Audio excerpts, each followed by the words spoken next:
ইসলামী রাষ্ট্র যদি হয়ে যায় বাংলাদেশের 18 কোটি মানুষ নিরাপদ থাকবে ইনশাআল্লাহ। ইনশাআল্লাহ কোন দুর্নীতিবাজ এই সমাজে থাকবে না। আপনারা চান না সেটা? ইসলামী রাষ্ট্র হোক, এটা আপনারা চান না? কারা কারা চান হাত তোলেন দেখি। অমুসলিম নারী পুরুষের সমাবেশে আমি জিজ্ঞাসা করেছি, এই উল্লাপাড়ায় জামাত শিবিরের লোকেরা কি আপনাদের এক ডেসিমাল জায়গা দখল জীবনে করছে কিনা? সবাই আওয়াজ করে বলছে, বিশেষ করে মহিলারা না। আমি বলছি কারো 5 টাকা চাইছে? সবাই বলছে না। আমি বলছি আপনাদের কাছে অতীতে কি জায়গা দখল কেউ করছে? কয় করছে। কারা করছে? এটা কি আর বলা লাগে?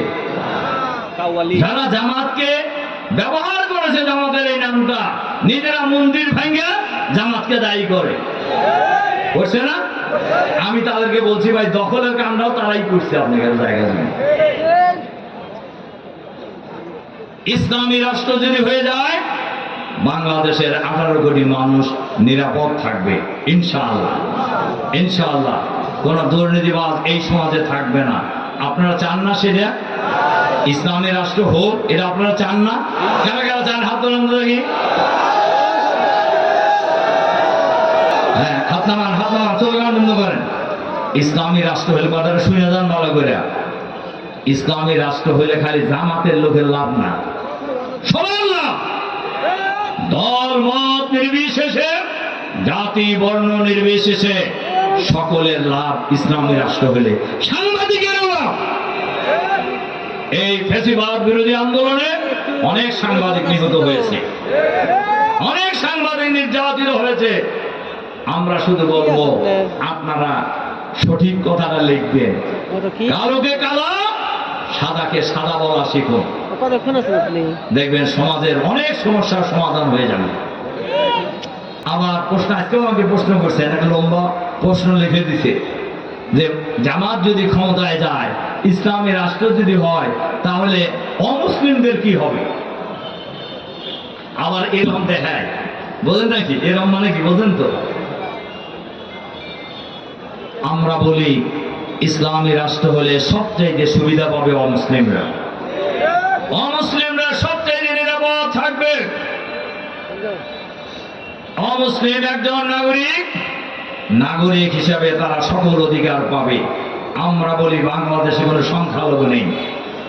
বাংলাদেশে যারা জন্মগ্রহণ করেছেন সবাই বাংলাদেশের নাগরিক হিসাবে একজন মুসলমান যে অধিকার পাবে, একজন অমুসলিমও সেই অধিকার পাবে।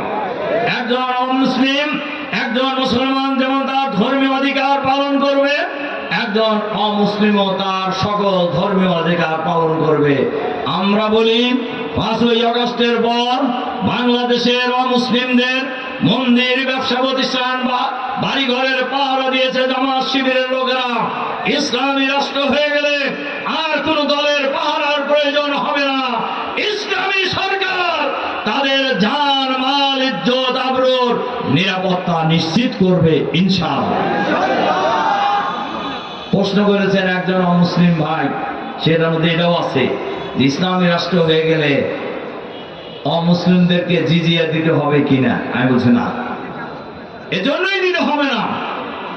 এই দেশের নাগরিক হিসেবে তারা ট্যাক্স দেবে, তারা খাজনা দেবে। অমুসলিম হওয়ার কারণে আলাদা করে কোনো জিজিয়া দেওয়ার প্রয়োজন হবে না।